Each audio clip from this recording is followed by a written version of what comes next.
Gauss के नियम की बात करें तो यह एक अद्भुत सिद्धांत है जो विद्युत क्षेत्र और चार्ज के बीच के संबंध को स्पष्ट करता है। इसे समझने के लिए हमें पहले यह जानना होगा कि चार्ज क्या है। चार्ज इलेक्ट्रॉनों और प्रोटॉनों की विशेषता है और यह हमें बताता है कि किसी वस्तु में कितनी विद्युत ऊर्जा है। गॉस का नियम कहता है कि किसी बंद सतह के भीतर कुल विद्युत प्रवाह उस सतह के भीतर मौजूद कुल चार्ज के सीधे अनुपात में होता है। इसे गणितीय रूप में इस तरह लिखा जा सकता है। फी क्यू यहाँ फोय विद्युत प्रवाह है, क्यू कुल चार्ज है और ई ज़ेरो निर्वात की विद्युत स्थिरांक है। अब अगर हम इसे एक उदाहरण से समझें तो मान लीजिए कि हमारे पास एक गोलाकार सतह है और इसके भीतर एक पॉजिटिव चार्ज है।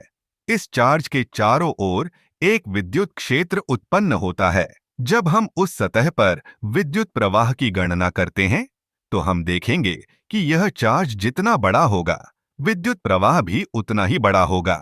गॉस के नियम का एक और महत्वपूर्ण पहलू यह है कि यह हमें विभिन्न ज्यामितीय आकृतियों के लिए विद्युत क्षेत्र की गणना करने में मदद करता है। जैसे कि यदि हमारे पास एक अनंत लंबी तार है तो हम गॉस के नियम का उपयोग करके उसके चारों ओर के विद्युत क्षेत्र को आसानी से निकाल सकते हैं।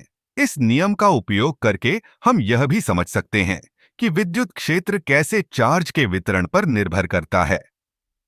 यदि चार्ज समरूप रूप से वितरित है तो विद्युत क्षेत्र भी समरूप होगा, लेकिन यदि चार्ज असमान रूप से वितरित है तो विद्युत क्षेत्र भी असमान होगा।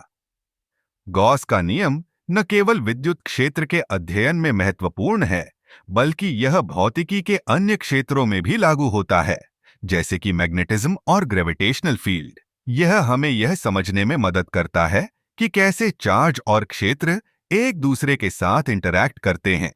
इस सिद्धांत का एक और दिलचस्प पहलू यह है कि यह हमें यह बताता है कि यदि हम एक बंद सतह के बाहर चार्ज रखते हैं तो उस चार्ज का विद्युत प्रवाह उस सतह पर शून्य होगा। इसका मतलब है कि बाहरी चार्ज का प्रभाव केवल उस सतह के भीतर के चार्ज पर निर्भर करता है। गॉस का नियम भौतिकी में एक शक्तिशाली उपकरण है जो हमें विद्युत क्षेत्र की गहराई से समझने में मदद करता है।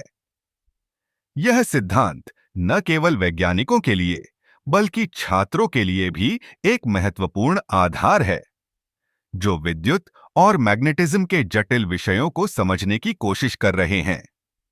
इस प्रकार गॉस का नियम हमें चार्ज और विद्युत क्षेत्र के बीच के संबंध को स्पष्ट रूप से समझने में मदद करता है और यह सिद्धांत भौतिकी के अध्ययन में एक महत्वपूर्ण भूमिका निभाता है।